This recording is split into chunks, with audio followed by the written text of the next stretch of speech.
It's time for the 41st Annual Pinball Expo right here in Schaumburg, Illinois. And when Pinball Expo comes around, the main focus is celebrating one thing. Pinball.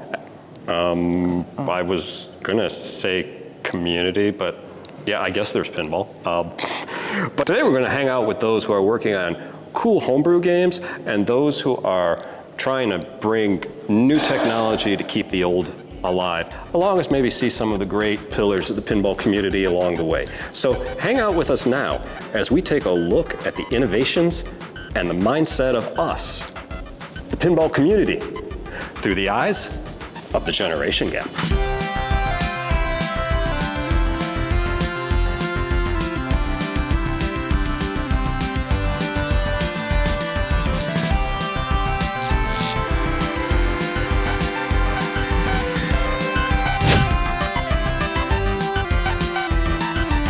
So are you a fan of wide bodies?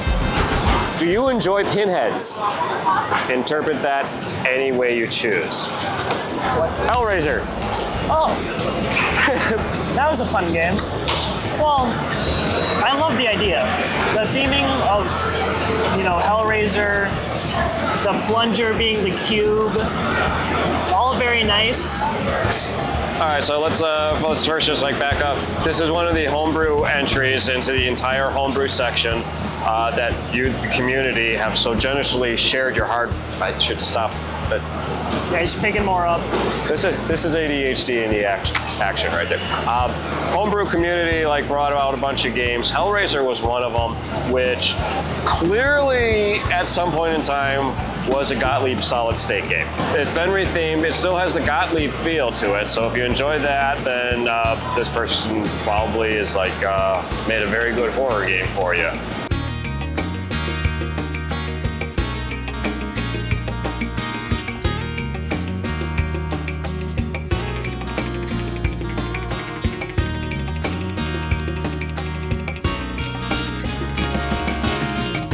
As we talk about community, currently we're here at the Project Pinball silent auction booth. They continue to raise money to bring pinball to charities and children's hospitals around the place. We're mainly here because the booth is handled by my good sarcastic friend Brad Cernick and his wife Sandy. They're hard workers. Both of them do really great stuff for the community, and if you want to talk about giving to the community, and this is one way you could do it here at Project Pinball, it's very interesting. Also, they were trying to get us to knock over cups. It sounds But that fun. would cost us money. Yeah, I don't. I don't have any cash on me. You got to meet Lloyd the Great, aka Lloyd Olson of SF Billiards in Hopkins, Minnesota, and attend a bit of his seminar presentation. He's a really funny guy. He's very nice to talk to. He'll answer any question you have about anything. I mean, we ended up going to dinner with him. Yeah, we did take him out to dinner. That was very nice. It was a very nice experience to hear someone who's been a part of the pinball community and just arcades, at least an arcade in general, with video games. He is one of the pillars. It is insane to hear all the knowledge and stories that he has to share. What do you think of that fox that was handing out all the mugs to anyone who asked questions? It was cool. I liked it. You care for the fox? I care for the fox. Oh, The fox Dan, there is a giant orange fox. Be on the lookout for that. Expo's gone way crazy.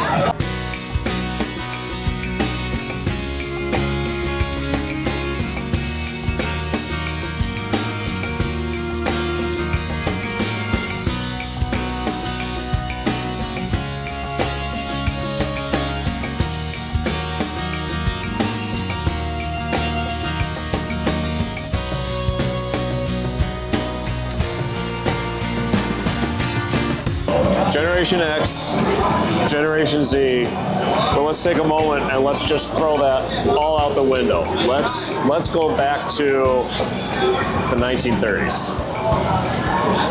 There's pinball then?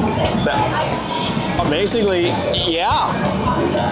No, actually, there is a 1930s pinball exhibit here that we got an opportunity to check out, and Oh, for machines that have, okay, some of them have electricity, and most of them do not. It's all just mechanical play. The coin unlocks a bunch of balls as soon as you push it in, and then mechanical engineers found a way. Those were really fun. I liked and enjoyed like all of them because there's no flippers. It's all, you just gotta make sure you pull it hard enough. Did you have the problem I did where it's like I went up to those things and right after I like plunged the ball into play, my hands instinctively went right there. It's like, this is just empty cabinet. There's nothing here. You were kind of shaking. I was kind of afraid to shake them. I really enjoy the fact that it's all mechanical. There's some sort of wizard in engineering that designed all that stuff. And you know, pre-war, those games are fun. Pre-war, I was going to work the angle. It's like we are so burnt out on all the computer craze. It's like fun to actually see something that doesn't have one, and you're like all like war. That's what. We're going to war. Build a pinball machine. It's fun though. I like them. They play simple. There was one that one of our buddies played where if you get the ball in a certain hole that says single, double, home run, it will move a ball inside the diamond and it'll just kind of pop it up to the next hole, pop it up to the next hole, pop it up to the next hole. And then if it gets all the way around all the bases, it then pops it down into the home run, giving you a run. What about that first one I played where the ball, it actually rolled under the play field and then there was a kicker that shot it up a ramp and it went all the way around. That was impressive. Yeah. It was cool to watch. Very, very cool to see. Also, if you want to own a pinball machine nowadays and you don't feel like dishing out $11,000, back in the 30s, you could get a pinball at home machine for $40. Come on. Wait, what? Yeah, did you see those flyers that they had? $40 for those. Okay, I think that's at the time those flyers were printed. That's what I'm trying to say, but still. I'm pretty sure all those games are not for sale. I want to buy one. I'd want $40. They got price matching, right? What would it take for this guy to own one of these 1930? That's how you're going to get a pinball machine up to your second floor bedroom. It's going to be one of those. It's going to be one of those. Mike Nogle, Great American Pinball. He's got this magic trick. He wants to remove color from everything. Really? So here there's both a Twilight Zone and the Addams Family that have been scaled back to the black and white days of when they actually aired on TV. That's interesting. I think when I first saw the two games, I thought they were broken at first. I was confused. And then that's how pinball machines break. The color just flows right on out. Big puddle on the ground. When you explained what they were, I was actually very shocked to see how cool those games look. And we played the Addams Family. We just Roger Sharp. I think that I've heard that. Some viewers will know that, but okay. All right. Well, when we played it, I was very shocked to see. It was a great playing game. It looked really neat.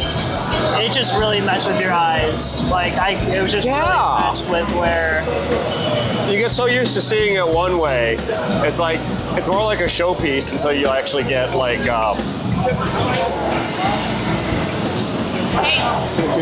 it's more like a showpiece until you actually try to play it, and you're like, I can't, my eyes can't adjust to this. It's just, and I don't think shoot for the yellow or red targets would work in a game like that. Oh yeah, because they don't chase the instructions, do they? No, maybe he did. I didn't see any instructions of shoot for the red. That would be weird. Oh my God, if a homebrew person got a hold of that, what would all the instructions be? Shoot the white lights. They're all white. Yeah.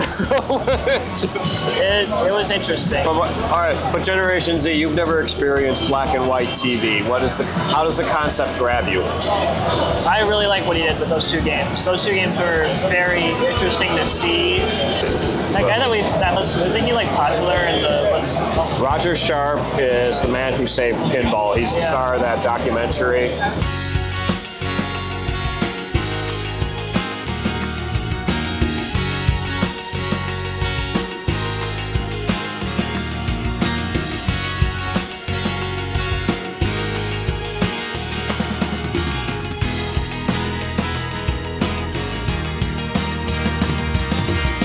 So I think we mentioned like the past videos, the car guy thing. I think if there's a person who is going to take home the award, okay, the awards for best homebrew game have not been given out yet, but if that does not go to Mad Max Fury Road, that voting is rigged. There was a line for that game. It is the most complete game. It's got the professional art. It's got a well-built play field. The theme is well done. It's got that LCD screen action going on, but someone did a lot of work doing custom editing. And doing editing for these videos, I can kind of see the techniques that they're using there. Someone put a lot of effort into this game. It is the most polished. The apron, did you catch the mechanical speedometer? Or I did, yes. tachometer Yes. that's on there along with all the gauges? It's like, this theme is so integrated, and talking to a bunch of people who played the game, it flows, it's solid. It's like, whoever put the effort into this particular homebrew, they nailed it. Yeah, it looks very fun. I'm pretty sure Doc Brown was playing it last time we passed over there. Him and Marty. Oh my God, yeah, no, that's... the hell out of that game. I was unaware of a cosplay competition going on tonight, but... They were dressed well. But are you sure it wasn't Rick and Morty? that's a whole nother story. But I feel the game, I love the topper of the supercharger and the bullhorn. Yes! The topper was very cool. Have you seen that thing open? It is so loud. It is like, oh my gosh. We were standing by Tony Hawk's Pro Skater, and I just hear a sound go off by Mad Max, like, boom. And I'm like, what is that? It must have been, I was like, that's the game? I was like, whoa. That is the topper that is going to school all toppers, because it's not Pretty Liza stuff. It is boom. It is loud in your face, topper action. Tony Hawk has been making the tours because a couple friends of mine said they saw it at Texas and it's like evolved. They've welded more of like the ramps on. That looks like something that, I think if the shots were a little wider, there are so many loops and crazy skate park action going. It's a skate park in a pinball machine, and it's a really cool concept. And if they can get the ball, if they can get things tweaked where the ball is actually completing all these loops and stuff, there's going to be something very interesting there. I think my favorite part about Homebrew is being able to take something that's popular and put it into a pinball machine without having to get the licensing for it as the big companies have to. Because there was a Spaceballs, IP there. Very funny considering that I personally didn't like the new Star Wars, but Spaceballs was interesting. You got to hug a pinball machine. If you ever want to hug your pinball machines, there is a homebrew pinball machine that it's tabletop. Would you call it an octagon? It's circular-ish. So, it's circular-ish. It's a circle with corners. What do you call that? Not a squircle. This is a two more. There's more than four sides to this thing. No, but it's just a simple little tabletop thing. You look down on the glass. It's got the ramps. It's even got like a little supercharger thing going to keep the ball spinning around. Yeah. Jet bumpers, drops. No, but it's so weird to actually like wrap your arms around the pinball machine. And it's like, I'm playing pinball like that. Well, so if you want to know what it's like to hug a pinball machine, well, wonder no more. We saw that one actually opened up. It's like, damn, talk about 10 pounds of stuff in a 5-pound bag. My heart goes out to the engineers and designers of all these pinball machines. But compared to what, the full-size guys do in that space, the amount that these guys did in the little space of a huggable machine like that, shout out to you for being able to design something in such a compact area that functions as well as that does. It is insane to me the amount of work and design that went into this machine to get it. All of the homebrew people, the amount of work that goes into it.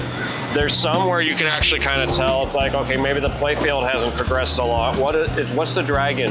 The playfield isn't quite that far along, but the software is, and the script writing is. I really like the strong bet sticker in that one, but it's just me, liking strong bet. Sonic's Pinball continues to evolve. That thing improves every time I see it. That's been making rounds of a bunch of shows, and it just keeps improving. I think the biggest thing now is like they got the ARGB sorted on that, which for a Sonic game, that kind of color scheme that goes with it. There was a machine. Was it a big incident in Little China, or Big Trouble in Little China? Little China. Is that a homebrew game? That's the only one I'm aware of. So I don't know if it's classified as homebrew, but it's definitely part of the community. So yeah, tell us about it. There is a line for that game, and for the past day that I've been here, a few hours, there's always been a line for it, and it's a pretty decently sized line. I mean, it is almost to the level of Predator lines, which I haven't even. Oh my God! Yeah, no. Going back to like part one, the number of lines like Winchester and Predator. It's like you're prepare to like you're in a theme park, because there's like so much interest and so little supply at the moment. This year does a really good example of getting hype and just the amount of. But between Mad Max and Big Trouble in Little China, now this is two homebrew games that are getting the same level of attention as like slightly bigger people who are trying to mass produce these games. I feel like that is such a big deal to the designers and producers of these games to know that you designed it yourself and you're almost pretty much a one-man army. Some guy or some small team in a basement somewhere makes a game that has lines the size of like Winchester. And even that is a small company, but you can still say my game had a big line. So yeah, if you're actually thinking of like trying to, I actually did try think of like building a couple different ideas, and this was back before they even started the homebrew thing here, and it's just, I didn't have the time. So kudos to you guys for like having the time. But if anyone else out there is building something, clearly Expo is the place you need to showcase it. Absolutely. I want to see more. I want the homebrew section to be bigger than Stern's booth in the next few years. It was, okay, and as an aside, if you're one of the people who brought the Pin 2K recreations of Homebrew for the 40th Pinball Expo, can you bring those back? I was hoping to like see how those advanced this year. Those were surprisingly good games, and unfortunately we didn't cover them last year. And I made this place for you, but I want to see how those are coming along. The one that was the ghost ship was really impressive. I'm happy I checked it out. Yeah. You want to talk about Merlin's Arcade? No, actually, so sitting at the end of the row was Ninja Eclipse, which is a game I saw at Midwest Gaming Classic, not this past or last year, I think 2024, Ninja Eclipse. So it is I don't know the story behind it. They don't seem barrels of fun size, but they're definitely trying some stuff. I liked the originality of Merlin's Arcade and being an original idea and not something like being made from something that's already been made before. It was really original. I got some really cool shots on it, but other than that, it just kind of fell short of a favorite game that's here of mine. I think what it is for me is it's a cool idea. I like the idea of like you're in an arcade, you're trying to beat these guys at their own game. It's like the idea just needs to be baked and developed more. Absolutely. I feel like let me also throw this one in there. It needs to be more fast-paced. The pace is a little on the slow side. Yeah, there's kind of like a few shots that kind of leave your ball rolling real slow. Well, I'm thinking even rule-wise, it's like it takes a while to get something going. Dwight Sullivan has like this distance from the start button. I hit start, something should happen here, something should happen here, something should happen here, and then eventually the other end of this timeline is you beat the game. And it's kind of like a layout of like the progress there.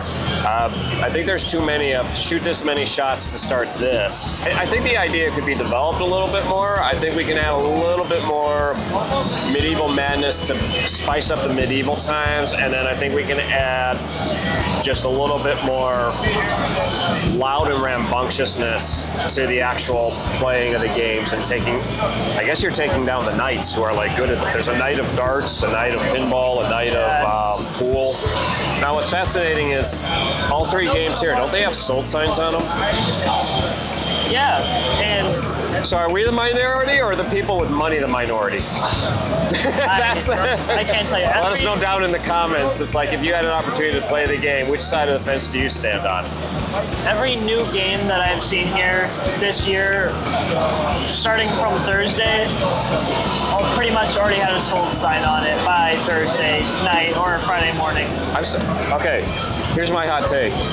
Are these things really sold, or is this just a marketing ploy? It's like, eventually write sold on it so people start realizing, oh crap, people are buying this thing, I should buy one. It's like, I can see it both ways.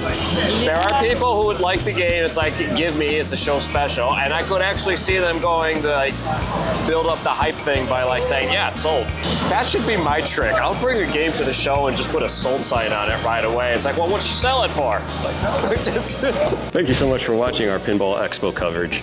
This has been a special time here for us because in terms of the channel, last year's Pinball Expo is when we really started using all our new technologies and our new skills. So it was kind of like our first use of a bunch of new tools.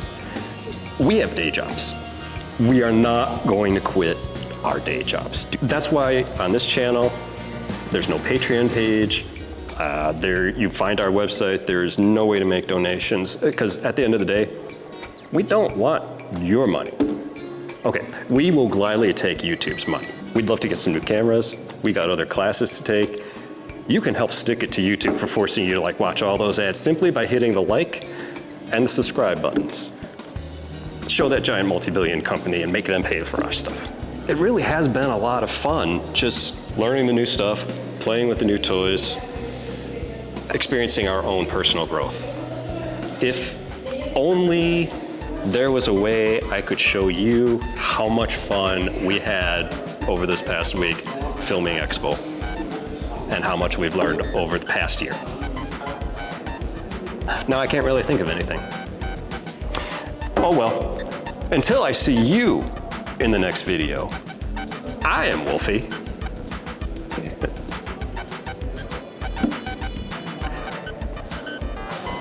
1 second. You stay right there.